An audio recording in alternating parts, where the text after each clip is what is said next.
Hello. So in today's class at Char Code cohort, we were given the assignment of writing our own polyfills of some higher order functions like filter, find, map, array, reduce. So I have written all that and created. I will be explaining you what was my thought process of creating that polyfill so that it also helps to you. So before moving on to the thought process, let's understand what is this. सो अगर मैं array dot prototype के अंदर कुछ भी लिखूंगा इसका मतलब वो प्रॉपर्टी मेरे एरे के सभी टाइप के एरे में लगेगा। तो अपने को बस यही ध्यान में रखना है। अगर मुझे एक एरे कोई फंक्शन लिखना है तो मैं लिख दूंगा एरे डॉट प्रोटोटाइप डॉट माई मैप। अगर मुझे माई मैप बनाना है तो इक्वल टू अब यहाँ पे उस फंक्शन को डिफाइन कर दूंगा। अच्छा, अब अगर मुझे फॉर ईच फंक्शन लगाना है तो अपने को दो चीज़ें पहले पता होनी चाहिए। ये फॉर ईच का इनपुट क्या होता है और फॉर ईच का आउटपुट क्या होता है। तो चलो देखते हैं। अगर मैं फॉर ईच लिख रहा हूँ तो इसका इनपुट में क्या लेता है, ये एक फंक्शन लेता है। ठीक है। और करता क्या, आउटपुट क्या करता है, कुछ भी नहीं। सिंपल हर एरे पर बस लूप करता है। तो एरे पर लूप करता है और हर बार ये फंक्शन कॉल नहीं होता, हर बार ये फंक्शन कॉल होती है। ठीक है, नहीं नहीं, हर बार फंक्शन कॉल होती है ये वाली फंक्शन कॉल। तो कैसे करेंगे? सिंपली अपने को क्या करना पड़ेगा कि array dot prototype my for each मैंने बनाया। अब ये एक फंक्शन है, ठीक है, और एक फंक्शन इनपुट लेता है। ठीक है, फंक्शन इसने एक इनपुट में लिया।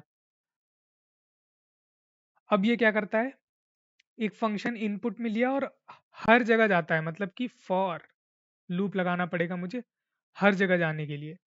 तो फॉर सिंपल फॉर लूप लगा लूंगा और मैं हर एक एलिमेंट पे चला जाऊंगा और हर एक एलिमेंट पे उस फंक्शन को मैं कॉल कर दूंगा। यही तो कर रहे हैं हम।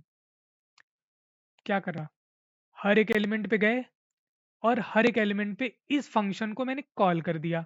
अच्छा, अब ये सोच रहे होगे ये कहाँ से आया ना, चलो देखते हैं ये भी कहाँ से आया। तो जब मैं इस फंक्शन को बनाता हूँ या कॉल करता हूँ तो मैं ये लिखता हूँ ना, नम idx इक्वल टू, फिर ये फंक्शन बनाता हूँ तो ये फंक्शन के पैरामीटर्स हो गए। तो जब मैं फंक्शन को कॉल कर रहा हूँ तो उसके पैरामीटर्स के साथ कॉल करूंगा ना। तो यही तो किया है। ये फंक्शन हर एक एलिमेंट पे गया और हर एक एलिमेंट पे इस फंक्शन को कॉल कर दिया। इस फंक्शन को कॉल कर दिया, फंक्शन को कॉल करूंगा तो उसके पैरामीटर्स भी तो लगेंगे और पैरामीटर्स में ये दोनों हैं। सिंपल। तो ये अपना हो गया फॉर ईच लूप, पॉलीफिल बन गया, यही था। अब मैं इसको एरे पे लगाऊं या किसी भी चीज पे लगाऊं, मेरा जैसा एक सिंपल फॉर ईच लूप काम करता है वैसे ही मेरा ये फॉर ईच लूप काम करेगा। अच्छा, अगर मुझे किसी ने बोल दिया, अच्छा अब मैं ये समझ रहा हूँ कि मुझे देखना क्या है। सबसे पहले इनपुट देखूंगा, फिर आउटपुट देखूंगा क्या दे रहा है, और जो फंक्शन के पैरामीटर्स होंगे उसमें क्या डालना है वो देखना है मुझे। ठीक है, चलो एक बार फिर से देखते हैं मैप के लिए। अगर मुझे खुद का मैप बनाना हुआ तो मैं क्या करूंगा, मैं देखूंगा मैप इनपुट में क्या लेता है, एक फंक्शन। ठीक है, आउटपुट में क्या देता है, एक एरे देता है, बट उस एरे का size same as the array जो मैंने प्रोवाइड किया है। ठीक है। अच्छा, अब तीसरा मैंने क्या बोला था, पैरामीटर्स देखेंगे। तो इस फंक्शन में क्या क्या पैरामीटर्स आते हैं वो देख लेते हैं। तो जब मैं मैप लिखता हूँ तो मैं लिखता नहीं हूँ नम इंडेक्स इक्वल टू फिर आगे जो भी होता है। तो इसका मतलब इसमें दो पैरामीटर्स हैं, नंबर और इंडेक्स। ठीक है, बस अपने को तीन इन्फॉर्मेशन चाहिए थी, तीन इन्फॉर्मेशन मिल गई। अच्छा, अब मुझे करना क्या है, हर एक एलिमेंट पे जाऊंगा, उस फंक्शन को चलाऊंगा और क्या करूंगा, एक नया एरे, एक एरे में इनको स्टोर कर लूंगा और लास्ट में उस एरे को रिटर्न कर दूंगा। कैसे, चलो देख लेते हैं एक बार। तो ये गया मैं मैप में, तो ये समझ में आ गया। इसका मतलब क्या, ये जो ऑब्जेक्ट इनहेरिट कर रखा उसके अंदर ये एक प्रॉपर्टी डाल दो माई मैप। वो क्या है, एक फंक्शन है, माई मैप एक फंक्शन है। उस फंक्शन ने एक पैरामीटर लिया, वो क्या है, एक फंक्शन पैरामीटर लिया। अब एक एरे बना लिया मैंने, सेम साइज का एरे रिटर्न करेगा तो एक एरे मैंने बना लिया और उसी को मैंने रिटर्न कर दिया। ठीक है, अब हर एलिमेंट पे जाओ, इस फंक्शन को रन करो और इससे जो आंसर आएगा उसको इस एरे में डाल दो। मतलब हर एलिमेंट पे गया, इस फंक्शन को रन किया और जो आंसर आया उस एरे में डाल दिया और फिर इसी को रिटर्न कर दिया। यही चीज कर रहा है मैप। अब ये मैप सेम उसी तरीके से काम करेगा जैसे नॉर्मली सारे मैप करते हैं, हमारा ओरिजिनल मैप करता है। तो हमने मैप भी बनाना सीख लिया। अच्छा, अगर मुझे बनाना हुआ खुद का फ़िल्टर, तो फ़िल्टर क्या करता है? चलो एक बार देख लेते हैं। फ़िल्टर इनपुट में क्या लेता है? एक फ़ंक्शन। आउटपुट क्या देता है? फ़िल्टर्ड एरे, ठीक है। लेकिन ये फ़ंक्शन में पैरामीटर्स क्या लेता है? सिंपल नंबर, इंडेक्स, यही पैरामीटर भी लेता है। अब ये फ़ंक्शन हर बार चलता है, हर एक एलिमेंट पे। अगर ये फ़ंक्शन ट्रू रिटर्न करता है, तो वो उस एरे में आता है, अगर फ़ॉल्स रिटर्न करता है, तो नहीं आता है। तो यही चीज़ हमें कोड में लिखनी है। कैसे लिखेंगे? चलो देख लेते हैं एक बार। अपने आते हैं फ़िल्टर में। तो फ़िल्टर में क्या बोला? ये माय फ़िल्टर बन गया। मतलब एक प्रॉपर्टी आ गई उस एरे के अंदर। अब ये एक फ़ंक्शन है, और फ़ंक्शन क्या करता है? एक फ़ंक्शन लेता है और सिंपली हर एक एलिमेंट पे जाता है, कंडीशन, ये फ़ंक्शन जो भी रहेगा ट्रू या फ़ॉल्स देगी। अगर कंडीशन मेरी ट्रू होती है, तो मैं इसको एक एरे में डाल दूँगा और उस एरे को लास्ट में रिटर्न कर दूँगा। तो फ़िल्टर का काम भी हो गया मेरे। जितनी कंडीशन सैटिस्फाई करेंगी इस फ़ंक्शन को, वो मेरे इस एरे में चली जाएँगी। यही चीज़ लिखा है। ओके, तो अपना ये फ़ंक्शन भी क्लियर, फ़िल्टर भी क्लियर हो गया। अगर अपने को फाइंड जानना है कि फाइंड कैसे बनाऊँ मैं, तो अपना सिंपल वही लॉजिक, एक इनपुट, आउटपुट और इनपुट में जो पैरामीटर्स हैं, उसमें कैसे पैरामीटर्स डालेंगे? चलो देख लेते हैं। इनपुट क्या था मेरा? फ़ंक्शन था। फाइंड में भी इनपुट क्या होता है? फ़ंक्शन होता है। और आउटपुट क्या देता है? या तो फर्स्ट एलिमेंट जो उस कंडीशन को सैटिस्फाई करेगा, या फिर अनडिफाइंड देता है। अच्छा, ये मैंने पढ़ा कहाँ से? तो मैंने ये एमडीएन एमडीएन से पढ़ा कि ये चीज़ करता है और ये रिटर्न करता है। तो आप लोग भी वहीं से पढ़ लेना। और ये फंक्शन दे रहा है, तो ये क्या रिटर्न करेगा? मतलब पैरामीटर्स क्या-क्या लेता है? यही चीज़ हम लिखते कैसे हैं? फाइंड, नम, इंडेक्स, फिर ये कर देते हैं। तो वही चीज़ करेंगे यहाँ पे फिर से। आते हैं फाइंड में। फाइंड क्या करता है? पहला जो भी कंडीशन सैटिस्फाई करता है, उसका पहला वाला आइटम दे देता है मुझे। तो मुझे यही करना है। ये रहा फंक्शन, हर एक एलिमेंट पे ये फंक्शन रन करेगा, तो हर एक एलिमेंट पे ये फंक्शन रन करेगा। लेकिन जो इस फंक्शन को सैटिस्फाई करेगा, मैं उसी एलिमेंट को रिटर्न कर दूँगा। तो इस फंक्शन को जिसने सैटिस्फाई कर दिया, मैंने उसे रिटर्न कर दिया, और रिटर्न कर दिया इसका मतलब क्या? ये यहीं से प्रोग्राम कैंसिल हो गया, इसके आगे कभी नहीं जाएगा। अच्छा, अगर ये नहीं, कुछ भी नहीं कर पाया, कुछ भी नहीं कर पाया, तो फिर ये अनडिफाइंड रिटर्न कर देगा। ठीक है, जैसा हमने डेफिनेशन में पढ़ा था इसके। तो ये वाला भी कर लेंगे, कर लेंगे, कर लेंगे।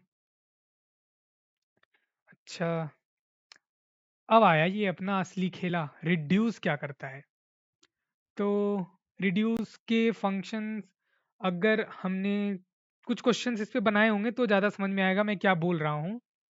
तो बोलना स्टार्ट करता हूँ। अगर फंक्शन पे क्वेश्चंस लगाए होंगे, अगर हमने जो असाइनमेंट किया था वो भी किया होगा, तो फिर समझ में आएगा, क्योंकि मैंने असाइनमेंट कर रखा है सारा। तो मुझे थोड़ा बहुत आइडिया है कि फंक्शन कैसे काम करता है, जो कि मैं, जो सारा निचोड़ मैंने निकाला था पढ़ने के बाद, वो बताने जा रहा हूँ अभी।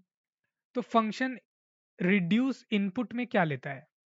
एक फंक्शन लेता है और एक इनिशियल वैल्यू लेता है, जो फंक्शन में हम लिखते हैं। और आउटपुट क्या करता है? जो इनिशियल, जिस टाइप की वैल्यू इनिशियल वैल्यू में मैंने ली होती है, वही आउटपुट करता है। अगर इनिशियल वैल्यू मेरी एक नंबर लिया है, तो मैंने आउटपुट भी नंबर देगा। अगर मैंने एक ऑब्जेक्ट लिया है, तो आउटपुट भी ऑब्जेक्ट देगा। अगर इनिशियल वैल्यू मैंने एक एरे लिया है, तो आउटपुट भी वो एक एरे देगा। अगर इनिशियल वैल्यू मैंने एक ऑब्जेक्ट ऑफ एरे लिया है, तो मेरा आउटपुट क्या होगा? ऑब्जेक्ट ऑफ एरे ही होगा। तो इनिशियल वैल्यू जो मेरी होगी, वही मेरा, उसी टाइप का मेरा आउटपुट होगा। ठीक है। अब हम देख लेते हैं एक बार रिड्यूस काम कैसे करता है। रिड्यूस मैं लिखता हूँ ऐसे ना, एक्यूमुलेटर आइटम, और फिर ये फंक्शन कॉल करता है, और इनिशियल वैल्यू यहाँ पे होती है। अब इंपॉर्टेंट थिंग्स टू नोट, जो एक्यूमुलेटर होता है, वो पहले इनिशियलाइज किससे होता है? इनिशियल वैल्यू से। एक्यूमुलेटर के अंदर सबसे पहले ये इनिशियल वैल्यू ही तो होती है। उसके बाद जितनी बार ये फंक्शन कॉल होता है, उतनी बार जो कुछ भी आता है, वो उस एक्यूमुलेटर में ही जाता है। ठीक है? ठीक है? ठीक। तो सिंपली जो चीज़ हमने अभी बोला, वही चीज़ अपने को लिख देनी है। कैसे? रिड्यूस फंक्शन, एक फंक्शन होता है और एक इनिशियल वैल्यू होती है। ये फंक्शन क्या लेता है? एक एक्यूमुलेटर और मेरा नंबर, मतलब करेंट एलिमेंट। तो अब जो मेरा एक्यूमुलेटर होता है वो इनिशियल वैल्यू से इनिशियलाइज़ हो गया, और हर एक एलिमेंट पे जाऊँगा, इस फंक्शन को कॉल करूँगा, ये फंक्शन जो कुछ भी रिटर्न करेगा उसको एक्यूमुलेटर में डाल दूँगा, और लास्ट में इस एक्यूमुलेटर को मैं रिटर्न कर दूँगा।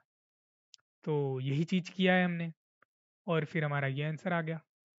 तो मतलब अगर अपने को ये पता है कि कर कैसे रहे हैं, मतलब अगर सिंपली समरी में देने जा रहा हूँ अब, अगर अपने को ये पता है कि कोई भी फंक्शन जो मुझे जिसका पॉलीफिल बनाना है, अगर मुझे उसके बारे में 3 चीज़ें पता हैं, तो फिर मैं कोई भी पॉलीफिल लिख लूँगा। कैसे? सबसे पहले मुझे उसका पता होना चाहिए इनपुट क्या है, उस फंक्शन का जिसका मैं पॉलीफिल बनाने जा रहा हूँ। दूसरा मुझे पता होना चाहिए वो आउटपुट में क्या दे रहा है, और तीसरा मुझे पता होना चाहिए कि जो इनपुट में या पैरामीटर्स जो है ना वो, और तीसरा ये फंक्शन कर क्या रहा है, फंक्शन कर क्या रहा है। ये 3 चीज़ें अगर हर चीज़ में मैं लगाऊँ जिसका मुझे पॉलीफिल बनाना है, तो फिर मैं कर सकता हूँ। मैंने यही चीज़, मतलब मैंने क्या किया, मैंने जो मुझे पॉलीफिल बनाना था मैंने उसका डेफिनेशन पढ़ा, जो मुझे आता था वो मैंने यहाँ लिख लिया, उसके बाद मैंने कोड कर दिया और फिर चल गया। तो ऐसे बनाएँगे polyfill. So this was the homework or the assignment that was given in today's class. So I am going to wrap it up now. Bye bye.